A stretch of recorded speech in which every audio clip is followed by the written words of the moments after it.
नमस्कार दोस्तों, स्वागत है आपका।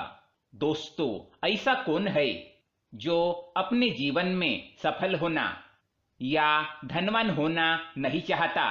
हर कोई ये सपना देखता है कि उसके पास भी बेशुमार दौलत हो, करोड़पति या अरबपति ना सही, लेकिन कम से कम इतना पैसा तो जरूर हो जिससे वह अपने और अपने परिवार को दुनिया की सारी खुशियां दे सके।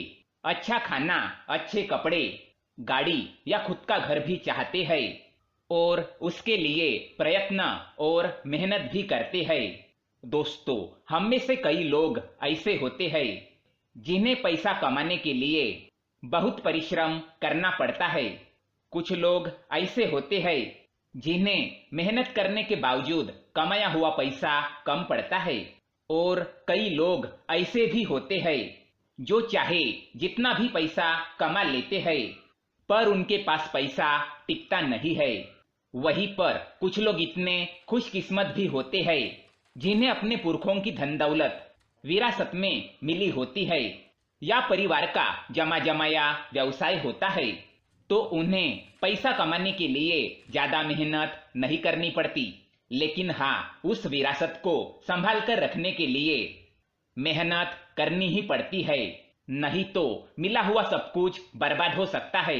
यानी कि परिस्थिति चाहे जो भी हो, हमें अपने धन को लेकर जागरूक रहना बेहद जरूरी है।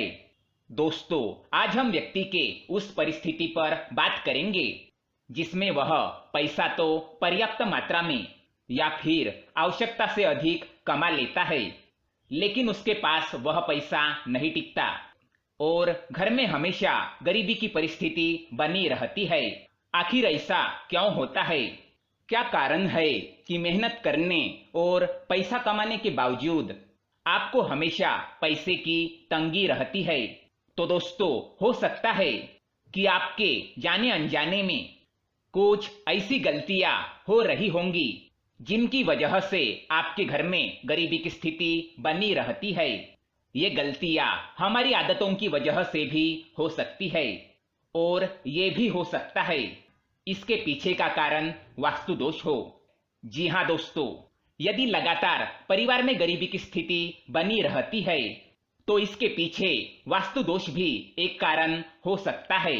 दोस्तों, हमारा वास्तुशास्त्र इतना समृद्ध है कि उसमें हर स्थिति का कारण और निवारण दोनों भी है।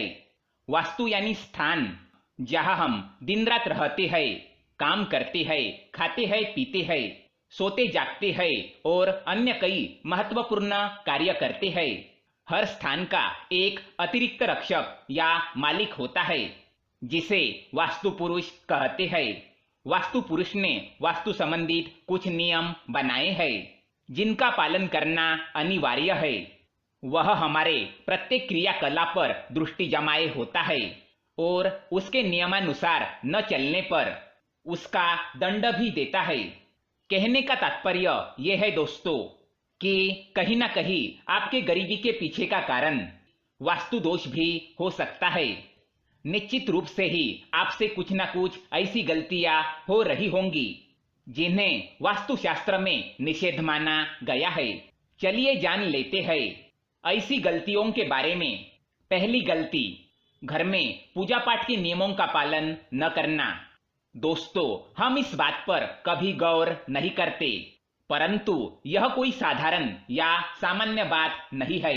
घर के मंदिर में ढेरों भगवानों की मूर्तियों को लाकर रख देना ही पर्याप्त नहीं होता है, बल्कि पूरे सम्मान, नियम और विधि विधान से उनकी पूजा पाठ करना भी आवश्यक है।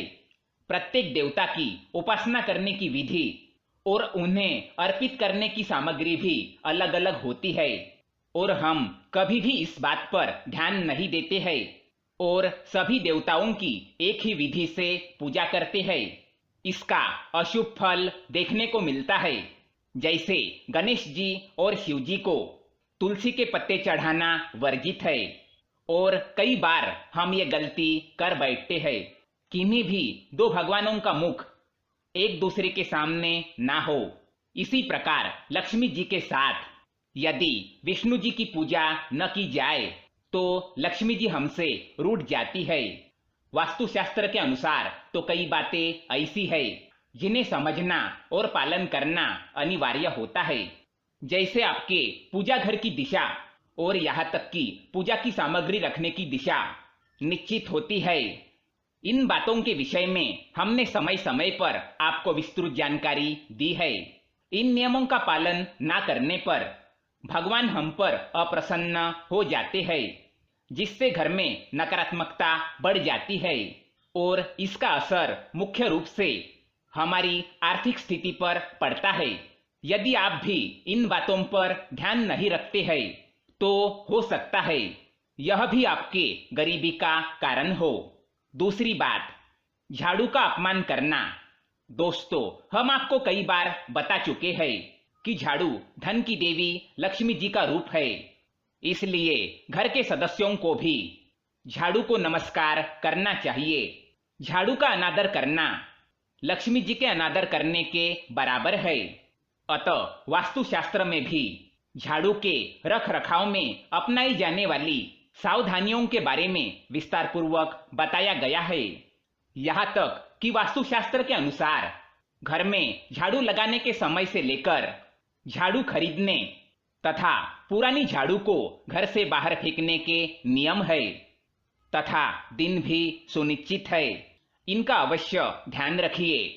झाड़ू को केवल साफ सफाई का सामान्य साधन न समझे, इसे पूरे सम्मान के साथ अपने घर में रखे।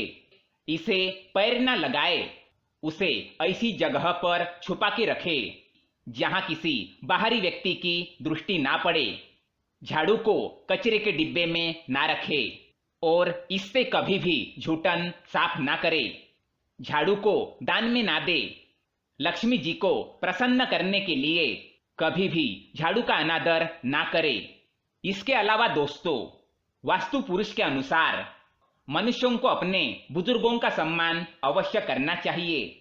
जिन घरों में बुजुर्गों का अपमान किया जाता है उस घर का वास्तु पुरुष दुखी हो जाता है और इस कारण से वह नकारात्मक ऊर्जाओं से घर की रक्षा नहीं कर पाता, जिस कारण घर में क्लेश, झगड़े और गरीबी बनी रहती है। तो दोस्तों, ये थी वो कुछ महत्वपूर्ण बातें जो आपके गरीबी का कारण हो सकती है। अगर ये जानकारी पसंद आए तो वीडियो को लाइक करें, कमेंट में जय मां लक्ष्मी अवश्य लिखें। साथ ही चैनल को सब्सक्राइब करें ताकि ऐसे ही जानकारी वाली वीडियो आप देख सके। धन्यवाद।